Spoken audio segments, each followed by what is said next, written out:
Welcome to the Expanding Your Search and Stopping for Directions podcast with Brent Bailey. And at the tech booth, Jody Cook-Bailey and Luke Cardiel. We are growing our circles of connections and knowledge together with encouraging conversations and positive communications.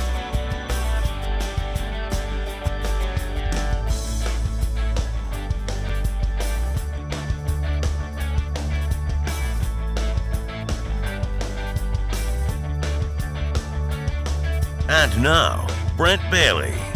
And happy Friday! Yay! Friday! It is Friday, December the 4th, and it's the end of another week. We did it. We made it through another one. Welcome to Expanding Your Search and Stopping for Directions. It's Brent Bailey, and I'm so excited to have you with us today as we have another great program scheduled for you. I have author, speaker, pastor, and CEO of an international ministry, MiChelle Ferguson, with us today, and she's going to be coming out here in just a few minutes. Right now, though, let's check over at the booth to Jody and Luke. Guys, how are you guys doing over there? We're doing good. Have you got big plans for this weekend, Luke? It's Friday, so always. No, I'm just kidding. Yeah, I've got the biggest plans. I'm gonna be in my bedroom, sweatpants, bag of potato chips. Oh wow. He's single, ladies. He's single. Somebody come and rescue him. Oh, man. Well, I know the weekend has so many plans for so many people. What are your plans for this weekend? Depending on, I guess, where you're watching and listening to us from. Here in Florida, we're wide open, and so I'm sure the parks are going to be packed like they have been. The shoppers are here. A lot of people come to Orlando for the outlet malls for their Christmas shopping, so it is a good full weekend here in Orlando. And I like to avoid the outlet malls. Yeah, it's just nuts right now. It's absolutely crazy. The worst time to go. It is. But maybe we'll hit a park or two. We might. Weekend. We try and do that on the weekends. They have Christmas, themed stuff there, and so it's fun. It is true. Yeah. Have you got your Christmas shopping done yet, or have you started? Let us know in the comments below as you click the share button. Answer the question in the comment section below. Are you doing your Christmas shopping? Have you got it done yet? I actually did do a little bit yesterday. Yes, you did. I was going to say, how about have you started yet? I did. I started yesterday. I started looking. You did. All right. It's funny because that term is window shopping. Yes, but it's online. But if you're on a Mac, that doesn't work. It doesn't. It really doesn't. But if you're on a PC, you're still window shopping. Yeah. Right. Is it online? Is it window shopping or is it wish list shopping? Well, it could be. It could be considered Windows though if you're on a PC. Oh, that's true. Yeah, okay. Yeah, exactly. Come on now, that's keep good. up there. Yeah, that's pretty good. Here's a good question: Have you been able to find a PS5 yet? We are looking like crazy. If you have, let us know. I found several. I have found several on Facebook Marketplace, but I don't know if they're real because they're priced like the price. Okay, right. So I just read this that because Xbox, everybody's saying Xbox, like technically, if you look at the specs, has like a little bit more powerful of a machine. But I guess PS5, they're going to release a Pro Edition. Oh, don't even talk about it. It's probably already sold out before they've even released it. I'm just going to say, I noticed, because when they first came out, those prices were outrageous. They were crazy expensive. Because everybody got the pre-orders, put them on eBay immediately. Oh my gosh! And I saw one did sell for $13,000. Oh my word! That is so. I don't even know why. It's not even worth it. $13,000. One I know. That's ridiculous. But I noticed that most of them are going for about $1,000. But the longer this goes on, and the closer we get to Christmas, and the restocks start to catch up, then it means the prices online start coming down. And I found several on Facebook today, right at the $400 price range. It was the disc edition. And I'm wondering, is it real? Is it real? Because they're in different parts of the country. One was in Detroit, where our guest is from today. We're also, there was some in Washington, D.C., some here in Florida. So I'm kind of leery, like, what kind of assurances does Facebook offer if we buy some from there? Did you read the dimensions? I mean, it's a picture of it in the box, still sealed. So I saw it could be a picture. I saw a guy a meme. I don't know if it was a meme or if it was real, but it was a picture of a guy that was like, "Man, I really should have checked the dimensions on Amazon first." And it was him holding a PS5 that was like this big. Listen, those of you who you don't want to buy one from Wish. No. Those of you who are parents and are grandparents or your kids are asking for this. You need to be diligent about it if you're going to find it because they're sold out everywhere. Everywhere. All right. We've And speaking of that, I did notice this is for some. Again, we like to be informative to parents, especially with kids around our age, our kids' age. Fortnite is like the craze, especially amongst younger kids, and they have started a subscription service, which I think is to us is a great thing because we easily spend. We kind of give it as a reward at the end of the week. If the kids have a good week, they did their homework, got their grades right and everything, we'll buy them the small bundle package of V-Bucks. That's $10 or something like that. Yeah. They now have a subscription service. It's $12 a month. You get 1,000 V-Bucks every month. And the battle pass, which is something that they need to unlock levels and things like that. Those of you who have no idea what it is. I'm not really sure either how it works. For all the normal people out there. For all you parents that are having kids, it's only $12 a month. So it is pretty cool, something that is it's working for you. Yeah, and I even told our son, Peyton, I said, I'll take it away from you. I'll cancel the subscription if you don't do well in school. Yeah. Ooh. He's like, you can't. I'm like, I'll take the credit card off. But we can just turn off your PlayStation or your Switch or whatever you're going to be playing on. Yeah. So, all right. So let's move on. Let's talk about something else. This is really cool. Starbucks is giving away free coffee to frontline workers throughout the month of December right now. So don't care if you want to get into the politics with Starbucks. We don't care. No. This is cool. If you're a frontline worker, you're working in the ER, you're a first responder, anything like that, you're getting free coffee at Starbucks right now. Yes. So bravo to Starbucks. Take advantage of it. And you folks that are frontline workers, you deserve it anyway. Yes. So thank you so much for that. The Yep. other cool thing I thought was pretty cool this week is the McRib is back. Again. It's that time of year for the McRib to come back. And so it is back at your local McDonald's. I saw my cousin posted on last night. She had a picture of one, and it said, all capital letters with like 7 exclamation points. It's on. So the McRib is perpetually. What do you think about always it? Coming back? What's your thought about the McRib? Because I remember having them as not elementary school, high school in the cafeteria. They weren't called the McRib, but it was the McRib, Okay. and they were pretty good. I mean, Yeah, they're not. They had something similar in my high school too. That it wasn't bad. I would never buy it.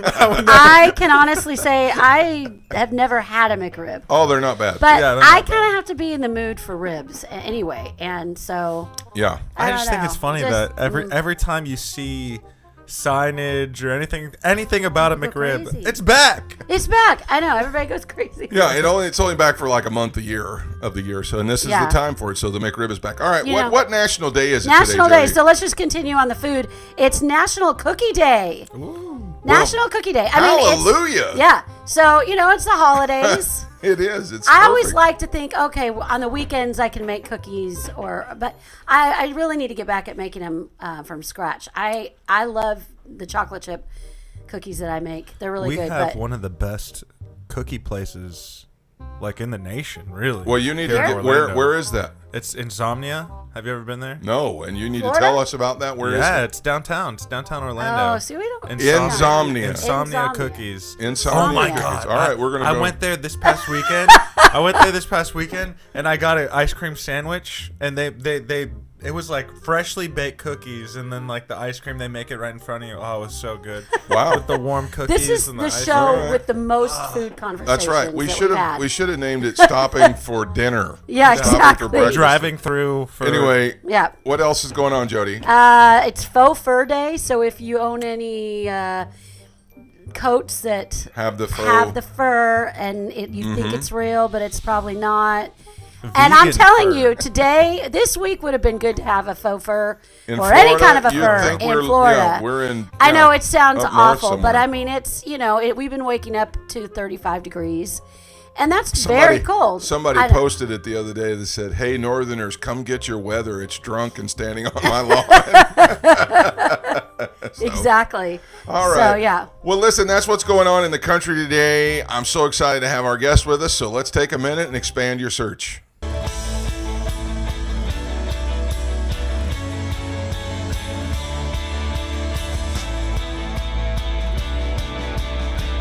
Today, I'm very excited to have our guest on the program. I've had the pleasure of knowing for a number of years. She is from the great city of Detroit, Michigan. She is a wife, a mommy, a preacher, a musician, and somebody who keeps it real for God. She is the CEO of an international ministry. She has won awards for her flute playing. She is a graduate of Rhema.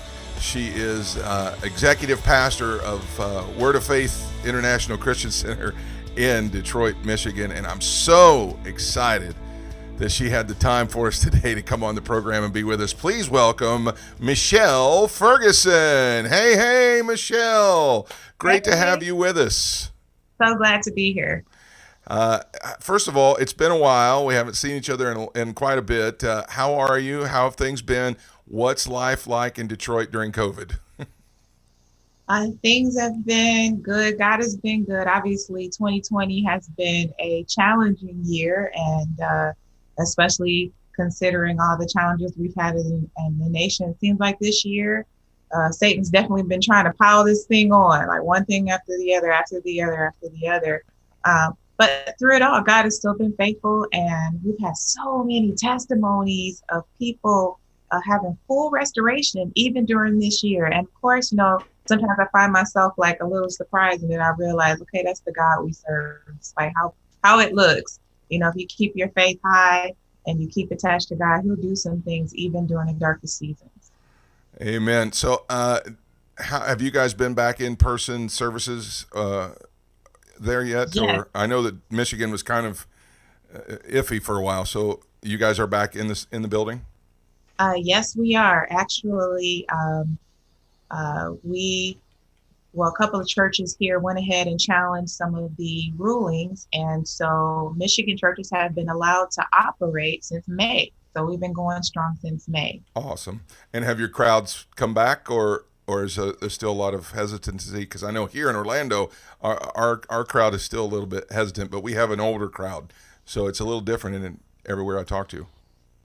Yeah, I would say we're about the same. We probably have maybe 60% people are probably still online, and about 40% of people in the building. And we've had some really cool type of services. We've had a couple, like for Halloween, we call it Harvest Fest for the kids. We actually bought a big drive-in movie screen and played some movies for them there. We're doing our Christmas production as a drive-in movie sort of deal. We've done cool. some outdoor kind of drive-up prayer services, and those have been extremely successful. So you can really see when we do some outdoor things, the difference versus the people that come in. But the great thing is we have a very, very large sanctuary, and the ceiling is super duper high. It's a 5,000 seater. And so it's very, very, very easy to socially distance, especially with the amount of people. And, at one point we expanded the amount of services that we were having just to be able to, make all of that fit and comfortable. So actually, it's been better than I thought it's been a lot better than I thought it would be. And of course, we've had some people who are upset that we have the services, and we have people who are upset that we shut down at all, or we don't have more services. And so, Yeah, I understand that. I think some of those folks as relatives. I'm just kidding. I think that I've been there and faced that myself. All right, so let's talk a little bit about a couple things. I know that this year's been a year of adversity for everybody across the board, and I know that in your own life you've had to overcome some adversity at times in your life. How have you faced it? How much have you faced? And tell us a little bit about that. How'd you overcome it and move on? Well, yes, I would obviously, like many, I've been under attacks. And I think one of the biggest things for me was personally, in my personal life, I was single forever. For all the single Christians out there, I was single forever. And it wasn't just being single.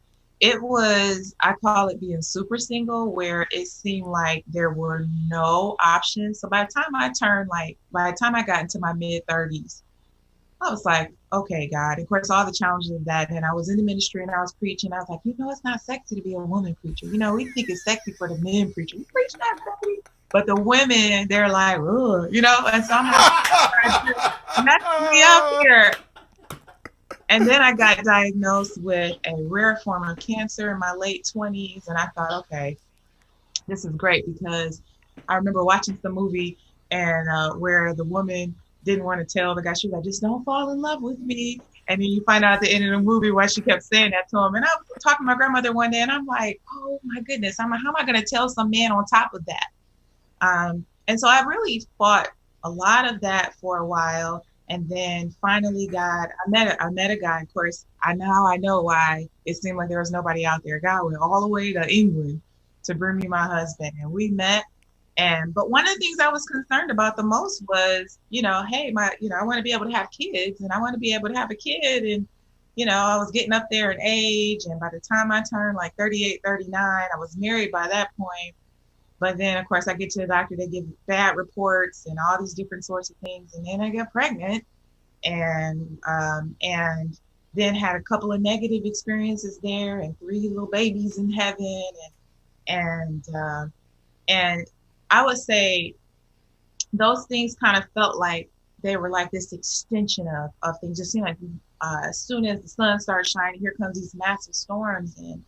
And I really just felt like I got to the place where I was just like, you know what, I don't even know what I'm going to do. And I finally had my miracle rainbow baby, Lucas. And it was about 4 weeks. I'm old school, and I'm kind of the school like, hey, listen, if you have a baby, don't come out the house with the baby till you're 6 weeks old, baby 6 weeks old. And so this one particular night, he was 4 weeks old. And I said, okay, I'm just going to run to the baby store, no big deal. And pick up some extra snuggy pajamas for him to help him sleep better. All the new moms know what that's like. And we're in the parking lot minding our business, and this SUV comes out of the nowhere and just hits us. And I remember just that bang, that sound. He was in a stroller, and fortunately I had him in one of those strollers where you click the car seat in, so it provided a lot of great protection for him. But I remember at that point, when we got to the hospital and just kind of reviewing everything, and I was already dealing with a little bit postpartum, and I wasn't happy about my birth experience. I had been reading and believing God for certain things that didn't turn out the way I wanted it to be. And the Lord said this to me. He said, you don't want to be like the children of Israel.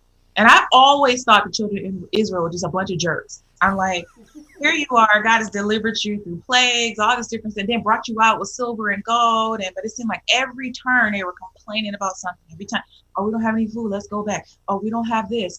Or Moses been gone too long, let's build it up. One thing after the other. And I'm thinking after the Red Sea parts, you should be good to go with everything that comes your way. Like you did it before, you'll do it again. And God said to me, sometimes we open doors for attacks when we don't learn this one principle. And this is what helps me get through every adversity, everything I face. And that is to learn to be thankful right where you are. And I'm talking about on purpose thankfulness. There are times where I'm dealing with so much stuff, I'm literally thanking God for my eyelashes, eyebrows, eardrums, fingernails. You spend time doing that hair that I can hear, that I can see, that I can feel, that I can walk, that I can talk, my toes, my toenails. All of these different things that you can take for granted, just like the children of Israel, and put yourself in position to disqualify yourself from the answer and victories that come from that. So, everywhere I go, I keep trying to push this to people. It is the cure for the depression. It is the cure for all things, is to find a way to remain thankful. Because I was, right before we got hit by that car, I was dealing with a lot of that postpartum depression. It was so ironic that once we survived that accident and I started reflecting all the things that I was depressed about, that I was crying about, that didn't go the way I wanted it to be, the lack of sleep or whatever, actually became a joy in my life, because I realized as hard as I fought for this baby, I am not about to let the devil come in here and steal my joy and steal my child. And you got to get dogmatic in adversity and say, you know, I'm not about to let the devil come in here and take anything in my life. The Bible says, the thief be found, let him pay sevenfold. Come on and now. So I learned I had to be thankful and then just get an attitude about fighting for my stuff. Because, you know, I'm from the hood, I'm from the D. And decided you were going to try and break up into my house. You know, my whole house is, we're going to defend. I mean, I'm going to call some people and, you know, we got some extra weapons or whatever we need to do to defend our house, our natural things. But how come we don't do that with our lives and with our spirit and So with good. You know, what we hear and feel? So that for me has been how I've gotten through. And that's really even helped me this year. You know, I had a couple friends that passed, and one of them very close to my age, and just some other things going on this year. And some of those nights, that's what I did. I would pull out my, go on YouTube and Maverick City Music that got me through some stuff, and just start thanking and praising God for that which what we absolutely do have. And now I tell you, it you know, God inhabits the praises of His people, and it changes things instantly on the spot and keeps you in remembrance of who you really serve. Amen. Amen. Let's shift gears just a little bit and talk a little bit about your book. Your book is called Be Spectacular, and obviously this is something you're writing from experience, that you can live a life in spite of everything telling you can't be. You can be spectacular. So I'm assuming that some of this was written from these experiences that you're talking about, but what are some things people can do to step out and start living that life like that? I think the biggest thing is to recognize who you are and that you already have it going on. I think so many people miss out on things because you're always looking for the spectacular and failing to realize that you already are spectacular.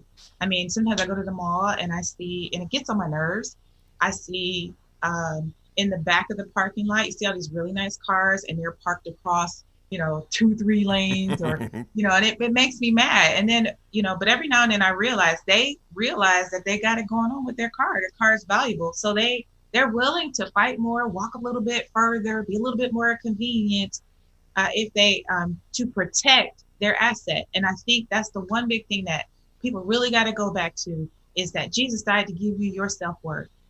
Mm.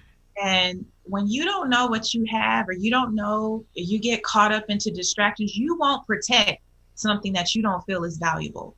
You won't make something better that you don't feel is valuable. I know sometimes in working with teenagers, I tell parents the first sign that your child is dealing with stuff is when they stop bathing and stop doing those natural things. You know that their value is dropped because they don't even really feel the need to even go beyond that. And so we really deal a lot with helping people to discover, develop, and celebrate who God has already created you to be, and stop getting into the place of, and social media makes it so easy to just always be in a place of comparing yourself to other people. Yeah. Sometimes when I get off social media, I have to reset because I'm watching everybody and their snapshots and the high points of their life. And if you do that, you can fail to realize what you already have. I mean, we're totally living in the last days, and you don't put your scrubs in the last days. When you're looking at the playoffs and it's getting close, the best players are on the field. Come on. God has confidence in you to have you here in the last days. I mean, not David, not Abraham, not these people. Oh, that's Paul, good. You for a purpose, which means you have what you need. And so if you start there and agree with what God says about you and get connected, and that means you got to keep, you know, with everything and society, everything you look around is telling you you're not enough. You're made in the image and likeness of God. And the interesting thing is, one of the things we shout the most about with God is that He's more than enough. So you got it going on. You start there and watch what God can do with your life, and you get into agreement with Him about who you are. Wow. That's so good. The scrubs are not in for the last quarter. That's so good. This is MiChelle Ferguson, and she has a book entitled Be Spectacular. We're going to throw it up on the screen one more time. There it is. You can pick up a copy of that at michelleferguson.org. You want to follow along with some of her posts on social media. We also have her information coming up there on the screen right now. I think it's I was watching on, I think it was Instagram one day, and you posted a sermon that you were preaching at the church there about the ministry of helps. And I was so glad that I follow you, because at that point I actually messaged you and said, can I get a copy of that, because it was so good. And right there it is. She puts a lot of great material out. There it is. It's MiChelleFerguson.org. On Facebook, it's at Michelle Ferguson Ministries. On Instagram, at Michelle Ferguson. And on Twitter, at Michelle Fergus _. All right. So then she also has a YouTube channel, Michelle Ferguson Ministries. I promise you that the stuff that she is going to be placing up there for you to follow along with is life-changing, and obviously has a very strong message for, for your self-image. Michelle, we're so grateful for your time today. We know that you've got a busy schedule with running the ministry, but also for being a wife and a mom. And I know that that baby boy of yours is there probably watching the interview. And so we're going to let you get back to him as quick as you can. But thank you again so much for being with us today. Give our love to Christina and your mom and dad and your brother, Andre, and tell everybody hi for us. And we appreciate you coming on today. Thank you. So glad to be here. And I'll certainly let everyone know that you said hello. And enjoy our weather out there. We're going to send that right back up to you. Okay. That's Michelle Ferguson, everybody. And now let's take a moment and stop for directions.